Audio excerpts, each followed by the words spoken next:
pièce de résistance de la soirée avec le professeur David Sénéchal qui a quand même remercié pour votre participation ce soir. On a eu quand même une difficulté à trouver un présentateur, présentatrice pour la question. Puis vraiment, merci à vous. Pour le présenter, le professeur David Sénéchal est étudiant à l'Université McGill, à l'Université de Cornell. Il a obtenu son doctorat en 1990. Il est professeur de physique à l'Université de Sherbrooke depuis 1992 et membre de l'Institut quantique. Son programme de recherche porte sur les simulations numériques des électrons en interaction dans les matériaux. Et pour cette présentation, il va analyser les scènes à l'appui en fait, du film Interstellar. Et donc, les concepts scientifiques qui s'y retrouvent, c'est un film notamment qui a eu l'appui du Nobel nommé Kip Thorne pour produire dans le fond, les scènes. Donc, on va vous faire gracieuseté non seulement des concepts scientifiques, mais aussi des appuis audiovisuels. Donc, vous allez voir, c'est quand même un film intense, dramatiquement. Il y a vraiment une trame musicale forte et un très bon jeu d'acteur, notamment, que vous allez voir de Matthew McConaughey, qui avait gagné un Oscar en fait, pour ce rôle-là. Donc, on laisse la parole à professeur David Sénéchal. Voilà, donc, merci de l'introduction, merci de l'invitation aussi. C'est un peu inusité que d'avoir commenté un film. Je savais que je ne serais jamais de cinéma, mais en fait, c'était mieux ici ce que je peux faire. J'ai choisi quelques séquences du film. Je ne sais pas si tout le monde a vu le film ici. Moi, je n'avais pas vu complet. Ah, bon. Alors, il y a plusieurs séquences qui se prêtent à une certaine analyse. Donc, la première, je vais rapidement, l'approche du trou de verre, en fait, Saturne, l'apparence du trou noir, qui s'appelle Gargantua, la fenêtre de Miller, donc les fameuses vagues, et puis le départ ou l'approche de l'application de la fenêtre, et enfin la chute dans le trou noir. Donc, la première séquence. Donc, voilà. Donc, on a ce trou de verre. OK, donc schématiquement, ça ressemble à ça. Donc, premièrement, on a affaire ici à la relativité générale. Donc, que ce soit clair pour tout le monde. Tout le film tourne autour de concepts qui sont liés à la théorie de la relativité générale, une théorie de l'espace-temps en présence d'énergie, de masse. Ça explique la gravitation, etc. Donc, ça, c'est le contexte général. Un trou de verre, c'est un objet hypothétique ou plutôt une espèce de géométrie particulière qui ferait que l'espace, ou plus généralement l'espace-temps, aurait la forme qui est indiquée ici. C'est exactement ce que je vous montre dans le film. Il prend la feuille de papier, il la plie en deux, il fait un trou, etc. C'est une bonne vulgarisation, donc effort vraiment. Et l'idée, c'est de pouvoir aller du point A au point B, même s'il y a des millions d'années-lumière entre les deux, en prenant un raccourci. Bon, et c'est une idée qui, premièrement, selon Kip Thorne, c'est quelque chose qui lui a été demandé par Carl Sagan. Je ne sais pas si certains d'entre vous ont vu le film Contact ou lu le roman Contact. Ça, c'est un peu plus ancien, c'est un film qui date des années 90, le roman date des années 80. Et dans ce roman-là, Carl Sagan, qui est un très grand vulgarisateur scientifique dans les années 70 aux États-Unis, il imagine que son héroïne, pour aller dans une galaxie lointaine, en fait, c'est même pas ça. Dans le cas de Contact, c'est tout un trou très fort, je pense. Bon, emprunter un trou vert. Il a écrit avec une forme, est-ce que c'est possible de faire ça? Il a dit non. Bon, en fait, je vais y penser. Finalement, il y a tout ce petit scénario où, effectivement, est-ce qu'on peut avoir une géométrie comme ça? Alors, à notre connaissance, ça n'existe pas. On n'a jamais vu de trou vert dans les films. Donc, on ne peut pas. Je ne sais pas qu'on pourrait. Probablement les détecter s'ils existaient, je ne suis pas sûr, mais effectivement, c'est de la science-fiction. Hein. Cependant, c'est la science-fiction que je n'ai pas interdite à 100%. Le problème avec les trous verts, c'est qu'on sait que le phénomène existe presque au cœur des trous noirs. On s'en doute, parce qu'évidemment, on ne sait pas ce qui se passe au cœur des trous noirs, mais la théorie nous dit qu'effectivement, au cœur des trous noirs, il y a cette espèce de trou vert qui pourrait, on l'espère, nous faire passer dans un autre univers, sauf que lorsqu'on fait le calcul en détail, on se rend compte que le trou vert dans un trou noir, il n'est pas statique, il est dynamique. Donc, il change avec le temps et qu'il se referme trop vite pour qu'on puisse avoir le temps de passer au travers. Donc, même si on chutait à l'intérieur d'un trou noir, tel qu'on comprend, du moins un trou noir un peu simple, disons, un trou noir qui ne tourne pas sur lui-même, on n'aurait pas le temps de passer au travers du trou d'air. Donc, c'est un peu dommage. De toute façon, on ne peut pas ressortir pour dire ce qui s'est passé, mais enfin, il reste que l'idée est ancienne parce que Einstein et son collaborateur Rosen avaient imaginé ça dans les années 30, ce fameux trou d'air. Le mot trou d'air a été, l'expression wormhole en anglais a été imaginé par le physicien américain Wheeler. John Wheeler, qui était un très grand théoricien, qui était d'ailleurs le directeur de thèse de plusieurs autres physiciens connus, comme Kip Thorne ou comme Feynman, par exemple. Et la raison pour laquelle ça ne peut pas vraiment exister, selon les classiques, c'est que toute déformation de l'espace-temps doit être créée causée par une présence d'énergie de masse. Donc, par exemple, la gravité, donc les trous noirs sont causés par la présence de masse. Et cette énergie est ce qu'on peut appeler positive, c'est un signe positif, mathématiquement parlant, elle est positive. Pour qu'un trou d'air existe, il faudrait qu'il soit causé par de l'énergie négative. Le détail mathématique, vous allez me dire qu'est-ce que le signe un peu. Mais il reste que si ce n'est pas alimenté ou causé par une certaine énergie négative qui reste là en permanence, ça se refait de tout. C'est ça le pic. Donc, c'est un gadget courant, c'est génial comme gadget, mais malheureusement, pour que ça puisse exister, il faudrait supposer qu'une civilisation extrêmement avancée a un certain contrôle sur une certaine forme d'énergie négative que peut placer là où on veut, Bon, ça ne veut pas dire que, parce que non seulement on a besoin de nucléaire, mais il faut connecte des régions distantes exactement là où on veut. On peut aller de A à B, donc là, ça, c'est autre chose. Et en fait, dans le film, bien, si je peux continuer sur ça, le visuel est bien fait, parce qu'il y a un article qui est publié par Kip Thorne et par des gens qui ont travaillé au visuel du film, qui expliquent exactement ce qu'ils ont fait pour réaliser les images. Donc, c'est quelque chose qui est sérieux, là. Donc, ça ressemble un peu à ça. Donc, ça, c'est tiré de l'article. On a ici, c'est une projection, une espèce de projection en deux dimensions. On a l'orifice, le trou à la forme de cercle, en bas et en haut. Donc, l'arrivée et la destination. C'est très court. Et ça, on peut dire que c'est une espèce de forme, une coupe de l'espace-temps, si on veut. Mais ce n'est pas une forme qui obéit aux équations d'Einstein. C'est inventé, en quelque sorte. Ça ne veut pas dire que c'est possible ou que c'est une solution à quoi que ce soit.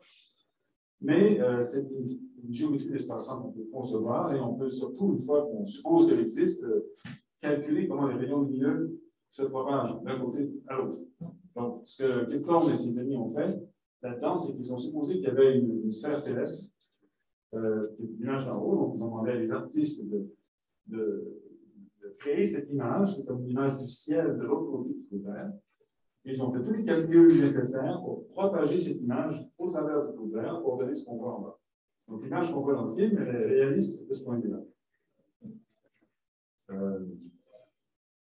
Donc oui, donc ça c'est remarquable, il y a tout un article là-dessus, ils ont essayé plusieurs formes de trou d'air. Ce qui n'est pas réaliste dans le film, c'est que quand ils tombent dedans, okay, ben, si on suivait le trajet réel d'un vaisseau spatial, comme on fait pour les rayons lumineux, ça prendrait une fraction de seconde à traverser, on se fait arriver de l'autre côté. Et cinématographiquement parlant, donc Kip Thorne avait montré ça au réalisateur, il a dit ah, it's beautiful. Donc, bof.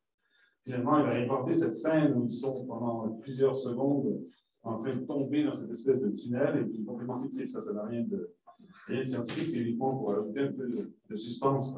Mais sinon, la traversée serait presque instantanée. Donc, pourquoi les trous d'air? Parce que généralement, on voudrait faire un voyage interstellaire sans trop attendre. Donc, dans les romans de science-fiction, on peut le raccourcir un petit peu. C'est rapide. On va avoir la chance de revenir aussi. En réalité, on a toujours l'impression que c'est impossible d'aller sur une galaxie lointaine par des moyens conventionnels, si on prend le trou d'air. C'est pas vrai. Donc, je veux simplement insister sur le fait ici que si on prend la galaxie Andromède, qui est à 2,45 millions d'années-lumière, de 2,45 millions d'années à la lumière pour s'y rendre. Et on pourrait s'y rendre en relativement peu de temps, de manière conventionnelle, à condition d'avoir un bon vaisseau spatial.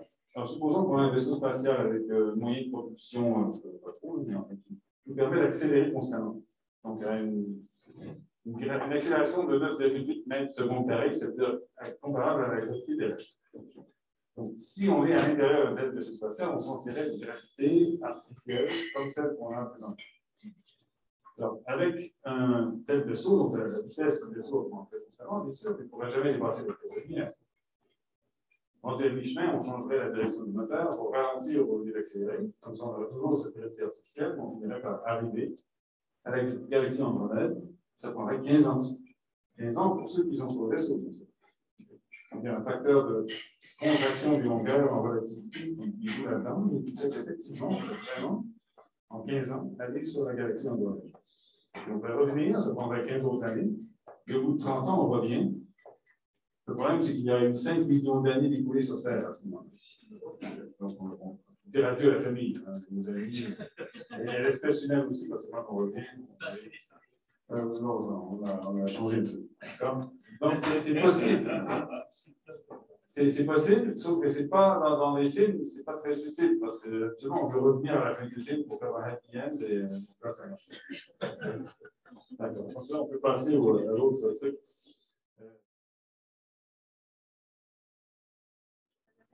Ok, donc Gargantua, oups, Gargantua. Évidemment, ça c'est l'original, si vous avez lu Rabelais. C'est pour ça qu'ils ont nommé le trou noir après un personnage de fiction, mais quand même, bon, ça c'est pas Gargantua. Le Gargantua, donc on parle ici, c'est un trou noir. Le trou noir qu'on a vu tout à l'heure dans l'expert, quand il est en train de tomber dedans. Alors, Gargantua, c'est un trou noir supermassif en rotation, analogue apparemment celui qui est au cœur de la galaxie Andromède, 100 millions de masses solaires, à peu près, en termes de masse. C'est un trou noir en rotation. Alors, vous avez une différence importante entre des trous noirs qui ne tournent pas et des trous noirs qui tournent. Ça peut paraître en détail, mais en réalité, pour le film, c'est extrêmement important.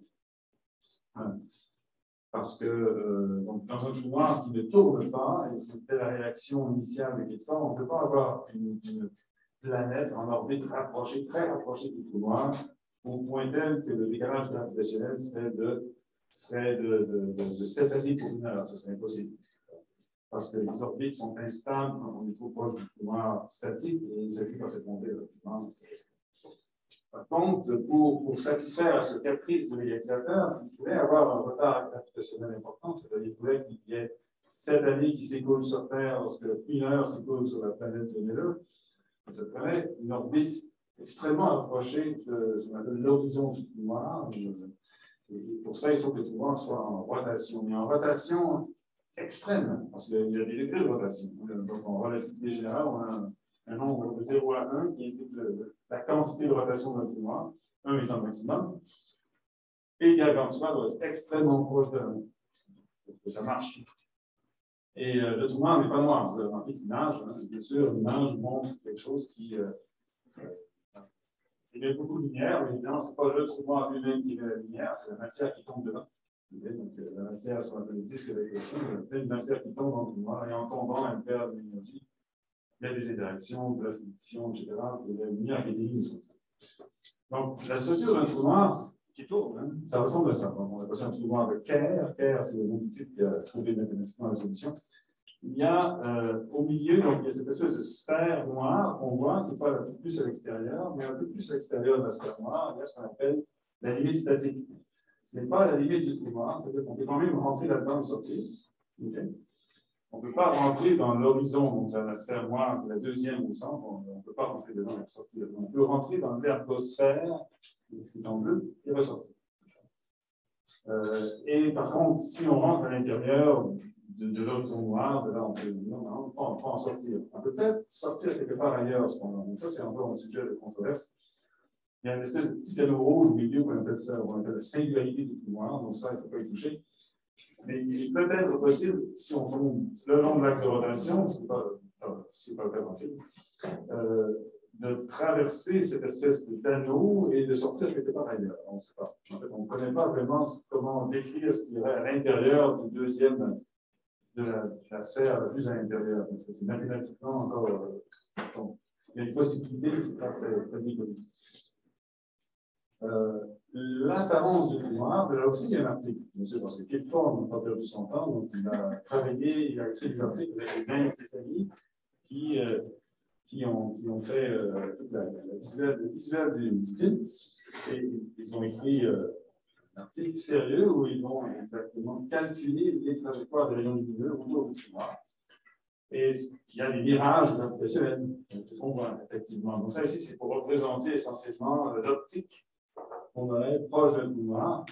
Très loin, vous avez à gauche, il y a une étoile, il y a ce qu'on appelle l'acoustique, qui est un terme d'optique ici, qui serait à l'infini, et il peut y avoir des rayons qui viennent de l'étoile et qui convergent vers le même endroit. On peut souvent comme une lentille. C'est une lentille gravitationnelle, une acoustique, donc qui a des points particuliers, etc. Donc quand on regarde ce qu'on voit dans le film, c'est basé sur des calculs dont on voit ici l'état intermédiaire. C'est-à-dire qu'il y a un disque autour du trou noir, et le disque de la matière qui va tomber à l'intérieur et qui émet la lumière. Sauf que ça n'a pas l'apparence d'un disque.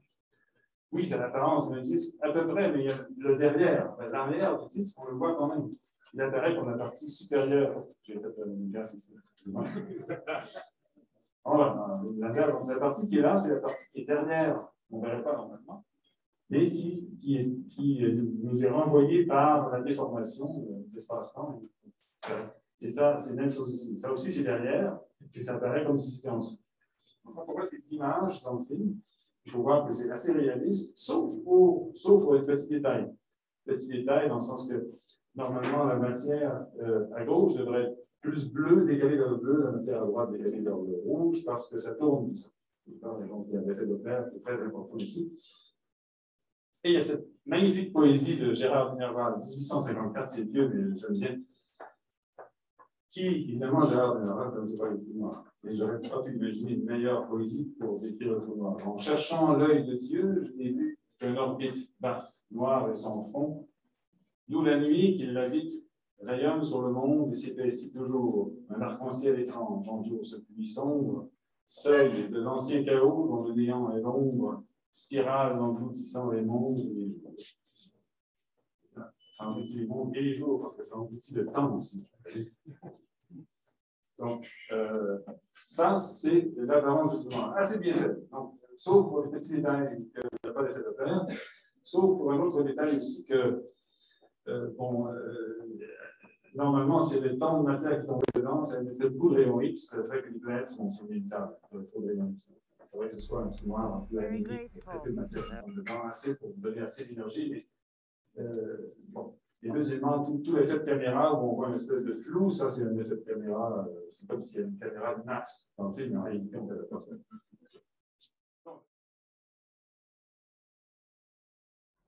Bon, alors donc, cette fameuse planète de mer, qu'est-ce qu'elle a de particulier?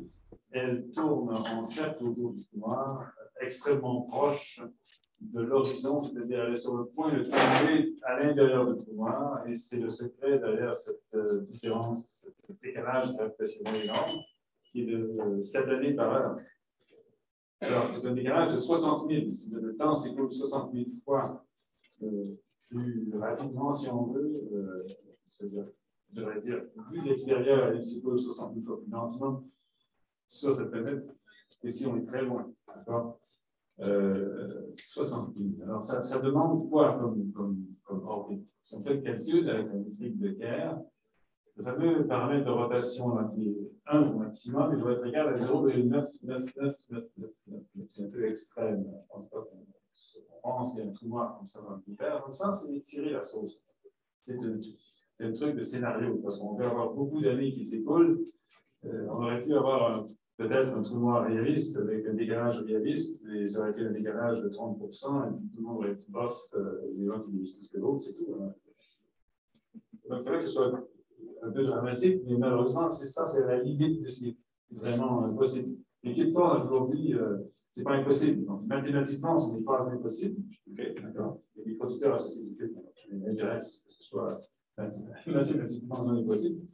Mais c'est vraiment tiré par les cheveux. L'autre truc important, c'est que quand une particule tombe sur le trou noir, dans un trou noir comme celui-ci, elle perd de l'énergie, c'est-à-dire que son énergie est convertie, et c'est ça qui fait que le disque d'accrétion émet beaucoup de lumière. Et dans le cas d'un trou noir extrême, comme on voit ici, c'est un graphique en fonction du paramètre de rotation A, quand on s'approche de 1, donc à droite tout à fait, et qu'on regarde la courbe en en bleu, qui veut dire des particules qui tournent dans le même sens que le trou noir. N'oublie pas que ce trou noir tourne. Si ça ne tourne pas, ça ne marche pas. Donc ce trou noir tourne et une particule qui tombe perdrait en dernière orbite, la dernière orbite stable avant de tomber, aurait un rayon assez faible, mais ce qui est remarquable, c'est qu'elle perdrait 40% de son énergie par rapport à ce que là, quand elle est très élevée. Donc, pour retourner à une orbite plus élevée, il faut fournir cette énergie-là. Et 40% de l'énergie, c'est 40% de l'énergie de masse. Bon, qu'est-ce que c'est que l'énergie de masse? C'est E égale mc carré. E égale mc carré. Si vous avez 1 gramme de matière, c'est quoi, 100 millions de kilowattheures au moins, quelque chose comme ça, c'est énormément d'énergie. Donc, pour que le vaisseau spatial qui était pris sur Mineur puisse remonter un peu, avoir un peu d'air frais, pouvoir être à une distance suffisante entre nous pour dire qu'on contrôle les choses et qu'on peut exister une autre planète comme là, mais il faudrait qu'il fournisse une fraction importante de sa masse en énergie. Et ça, il faudrait avoir une espèce de. Même avec un réacteur nucléaire super efficace, on ne peut pas faire ça, même avec une bombarde. Donc, il y a un truc qui cloche avec les fameux réacteurs qui sont un peu anéliques. Ça, on les voit en train de s'allumer. Il faut que le fameux vaisseau spatial puisse retourner, sortir de l'orbite et s'éloigner un peu du tout. Bon, ça, c'est un peu tiré par les cheveux. Donc, c'est ça. Donc, ça, j'ai dit. Et les fameuses vagues. Bon. Le problème avec les vagues, c'est impressionnant. J'imagine que c'est fait en Californie, c'est le temps, c'est qu'ils sortent. Les vagues restent. Le problème, c'est que la façon dont les vagues sont formées, ça n'oblige pas tellement aux lois de la mécanique des fluides. Parce que ces vagues-là sont déferlantes. Elles sont quasi déferlantes. Donc, elles sont toujours sur le point de déferler comme ça. Elles ne déferlent jamais. Normalement, une vague, quand on le voit maintenant, ça ne paraît pas trop, c'est très large. C'est quand ça s'approche, quand la profondeur diminue, quand la profondeur d'eau diminue, qu'elle prenne cette forme plus élevée et qu'elle finisse par déferler. Parce que le truc, c'est que la vitesse de propagation de la vague est plus grande si c'est plus profond que si c'est moins profond. Ce qui fait que quand la vague s'approche du bord, le milieu de la vague pense que c'est plus profond que les côtés de la vague, donc elle avance plus vite. Donc c'est ça qui fait que la vague se déborde en quelque sorte déjà. Ça ne pourrait pas être comme ça, surtout qu'il y a à peu près 2 pieds d'eau partout sur la planète, sauf là. C'est spectaculaire quand même. Ça fait peur un peu, mais l'hydrodynamique, ça ne fonctionne pas. Et d'autre part, pourquoi est-ce qu'il y a des vagues? On a dit que c'était des vagues de marée. C'est pétant, en disant que ce sont des vagues de marée. Ce n'est pas les vraies vagues causées par le vent, bien sûr. C'est à cause de la marée, parce que la planète est très proche du noir, donc les marées sont très grandes. Mais, si les marées étaient si fortes que ça sur cette planète, la planète serait en verrouillage avec le pouvoir. C'est-à-dire qu'elle serait comme la Lune autour de la Terre. La Lune tourne sur elle-même en un mois, exactement le même temps que ça lui prend pour tourner autour de la Terre. Elle est suffisamment proche de la Terre que la force de marée causée par la Terre sur la Lune l'a déformée un peu. Et que la Lune n'a pas une forme parfaitement circulaire, mais légèrement comme celle de ballon de football, allongée vers l'axe de la Terre. Et c'est cette forme-là qui a forcé progressivement, au fil des milliards d'années, des millions d'années, la Lune a tourné sur elle-même exactement avec la même période que sa période de révolution solaire. Et c'est ce qui se serait passé normalement sur une planète comme l'Univers. En supposant que la planète survive, la force de marée du trou noir est tellement colossale que probablement que la planète se désagrégerait. Il reste que la planète serait toujours dans le même aspect par rapport au trou noir, et donc il n'y avait pas de vague de marée, elle serait simplement toujours dans la même position par rapport au trou noir. Il y aurait une espèce d'excroissance, la planète aurait la forme d'un ballon de football un peu excentrique. Il n'y aurait pas de vague. Et quand même, ça fait quand même du bon cinéma. Alors, on a vu les stress sur la chute dans le trou noir, donc je vais parler un peu d'un truc qui est un peu très spéculatif. Comment font-ils pour s'en sortir? L'idée, c'est qu'ils doivent lancer des morceaux dans le trou noir pour pouvoir sortir. Bon, évidemment, si on était dans toute situation newtonienne, en gravitation ordinaire, ça fonctionne plus ou moins bien, parce que maintenant, on peut se propulser en lançant des débris. Bien sûr, c'est comme ça qu'une fusée fonctionne. Donc, une fusée se lance dans l'espace et qu'elle propage suffisamment de matière, suffisamment rapidement dans l'autre sens pour pouvoir lancer. Ici, c'est un peu plus grave. Surtout qu'on lance des petits morceaux. Alors, c'est dû à un truc assez exotique qu'on appelle l'effet Penrose, qui a été donc découvert théoriquement par le physicien britannique Penrose, qui a eu d'ailleurs le prix Nobel pour un truc relié à ça. L'idée, c'est que dans ce fameux trou noir en rotation, il y a cet espace entre le trou noir, que l'on voit ici, et cette espèce de surface de stationnalité qu'on appelle. Alors, qu'est-ce que c'est la surface de stationnalité? Dans un trou noir tournant, la lumière, vous savez, dans un trou noir ordinaire, la lumière n'arrive pas à sortir du trou noir. Une fois qu'elle est rentrée, elle ne peut pas sortir. Dans un trou noir tournant, si elle s'approche suffisamment du trou noir, mais sans pénétrer dedans, elle ne peut pas se propager à contre-courant du trou noir qui tourne. Elle peut uniquement se propager, être entraînée dans la direction de rotation du trou noir. Donc, il y a une limite, il y a un rayon limite, ce n'est pas un rayon parce que c'est une forme d'unité. Si on est derrière cette limite-là, la lumière ne peut pas se propager à contre-rotation, mais uniquement avec la rotation du trou noir. Et c'est aussi un endroit où le temps s'écoule infiniment lentement. Donc, c'est paradoxal, mais ce que Penrose a montré, c'est que si on arrive à rentrer là-dedans et à ressortir, on peut lancer un morceau, on peut ressortir avec plus d'énergie que son rentré. On peut aller chercher, on peut aller voler un peu d'énergie de rotation au trou noir et ressortir avec plus d'énergie.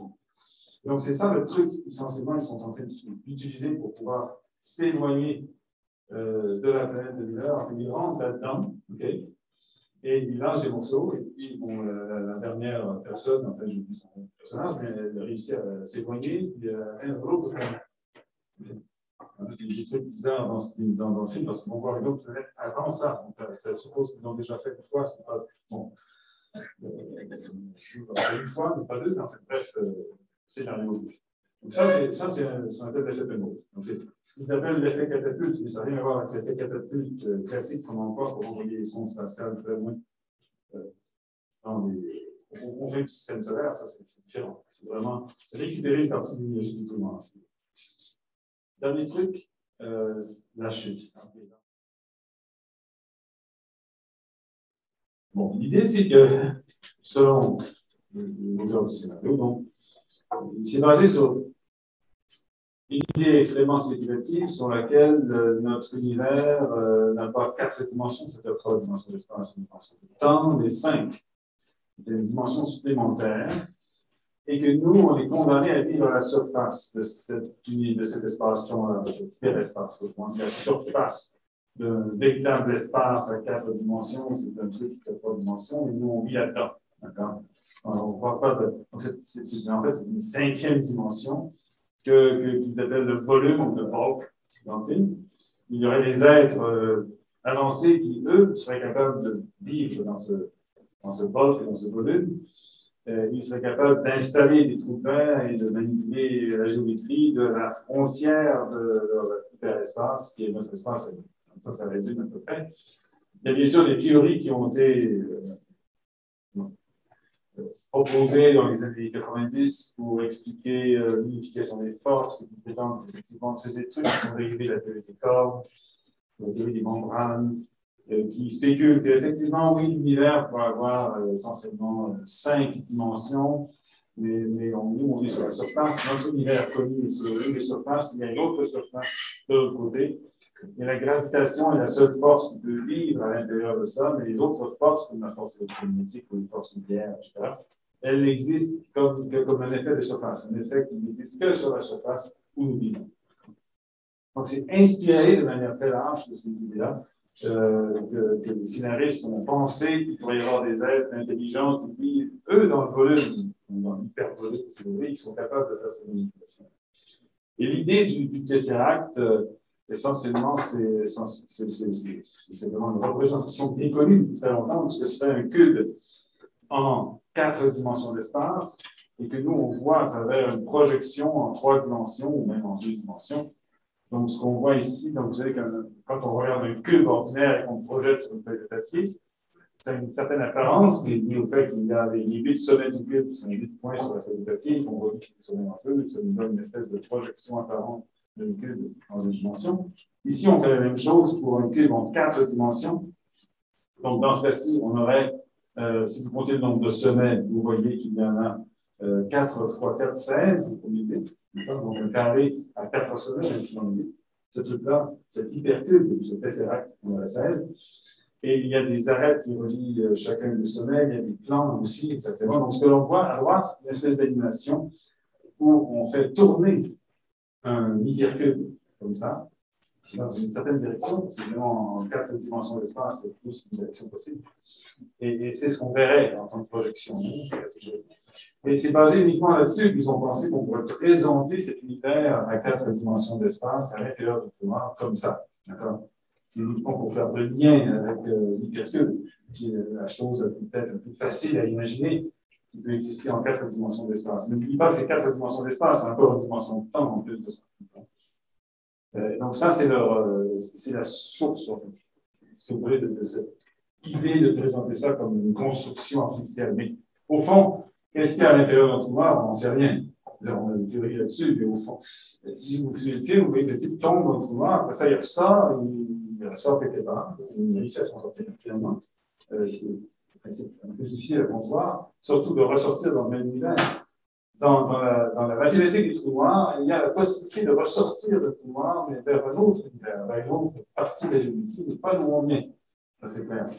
Alors que dans le film, il le fait. Il essaie de voir sa fille, qui est beaucoup plus vieille que lui maintenant, etc. Et en plus de ça, c'est sous-entendu qu'à la fin, il retourne il fait un aller-retour supplémentaire dans l'univers pour aller retrouver la femme de sa vie, j'imagine. En fait, c'est ça finit comme ça, de toute manière. Mais ça ne tient pas compte du fait que, oui, il y a beaucoup de choses étirées là-dedans. Et que, oui, effectivement, qu'est-ce qu'on peut dire, qu'est-ce qui se passe à l'intérieur d'un trou noir? On ne sait pas vraiment. Donc, on peut spéculer, mais malheureusement, personne n'est revenu nous dire. Il y a parfois cette idée qui est quand même assez rationnelle. Il peut y avoir un autre univers et qu'on pourrait contacter, en fait, cet autre univers, c'est la vie au plus loin que ce qu'on voit. Il y a 2 personnes, il faudrait qu'il y ait une personne de l'autre univers qui tombe dans le pouvoir en même temps que nous. Donc, on va se faire bye-bye pendant un certain temps, échanger des idées à l'intérieur, des personnes qui pourraient sortir. Une date, un peu, voilà, suicidaire. Voilà. Je pense que j'ai terminé. Une question pour le professeur David Sénéchal. Et donc, j'ai une petite question, même si j'en ai trop, mais bon, moi, je m'émotionne avec quelque chose. Et une petite question par rapport à la faisabilité de l'énergie négative. Oui. Parce qu'en relativité générale, on apprend que pour aller plus vite que la lumière, il faudrait une énergie négative. En physique statistique, avec la distribution de Boltzmann, il faudrait une énergie négative pour aller à des autres températures et tout ça. Et donc, je voudrais juste savoir quelle est votre opinion par rapport à la faisabilité des énergies négatives. Donc, ce n'est pas tellement le signe de l'énergie qui est un problème, parce qu'en physique, non relativiste, le signe de l'énergie n'est pas important, puisque l'énergie est toujours petite par rapport à une constante. Donc, en physique statistique, ce n'est pas vraiment important. Pour ce qui est évidemment d'aller plus vite que la lumière en relativité restreinte, c'est plus une question d'avoir essentiellement des masses imaginaires que des masses réelles. Mais en relativité générale, la valeur absolue de l'énergie est importante, que ce soit positif ou négatif. C'est possible d'avoir de l'énergie négative. Dans ce qu'on appelle l'énergie de point zéro en théorie quantique des champs. C'est-à-dire que si on a des fermions, des particules qui sont généralement classées en fermions ou bosons, les fermions peuvent contribuer à une certaine énergie négative. Les bosons contribuent à une énergie positive. En fait, on parle du vide ici, des champs et non pas des particules eux-mêmes. Ce qui fait qu'en moyenne, c'est zéro. D'accord? Mais il y a quelque chose en relativité générale qu'on appelle la constante cosmologique, qui s'appelle lambda. Et qui est en fait une somme de toutes ces contributions d'énergie du vide. Et il y en a presque autant de positifs que de négatifs, et le lambda reste tout le temps, ce que l'on peut mesurer, c'est extrêmement faible. Ça a une importance en cosmologie, mais pas autrement. Mais si on avait un débalancement, si on avait essentiellement trop de fermions par rapport aux bosons, on pourrait avoir une énergie négative. C'est la source que j'entrevois. J'ai lu un article récent où on parle d'un trou vert avec des fermions dedans et ça suffit à le stabiliser. Donc c'est un sujet de recherche courant. L'article date de quelques mois. Je vais regarder rapidement avant de venir ici pour m'assurer que je ne sais pas le texte. Donc oui, il y a une possibilité là-dessus, mais ça ne nous pas en théorie. Merci. Avez-vous une autre question? Si un lieu d'un trou noir, on avait un trou blanc. Ça changerait la chose. Au lieu d'un trou noir, un trou blanc, c'est trou blanc comme question.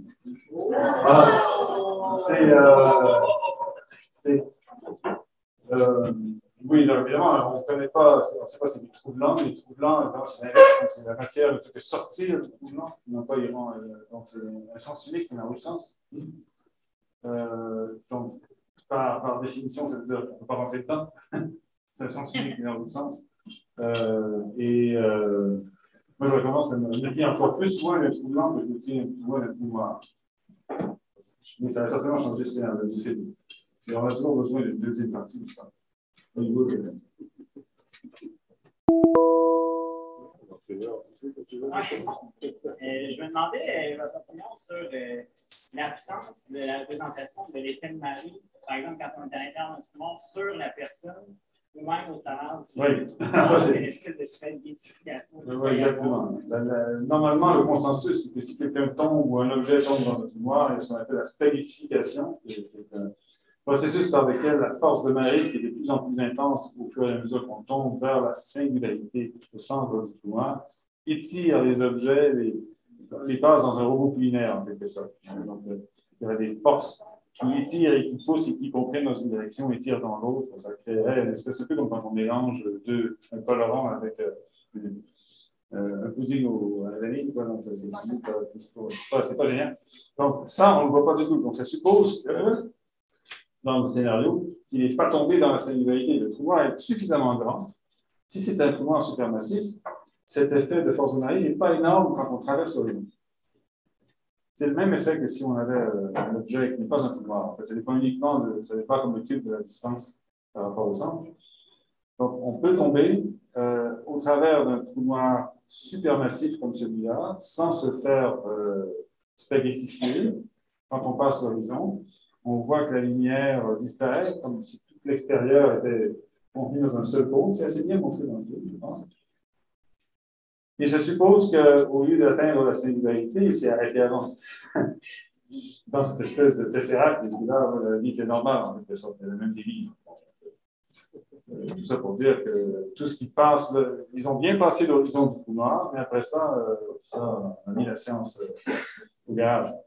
Pour le trou vert, c'est une explication où il peut fonctionner.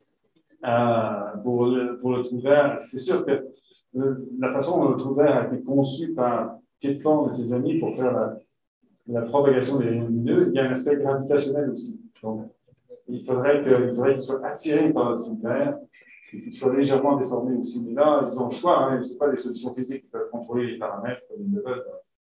Donc, on peut supposer qu'ils sont arrivés à composer quelque chose qui n'avait pas une force de marée suffisante pour faire mal aux gens. Spécifique.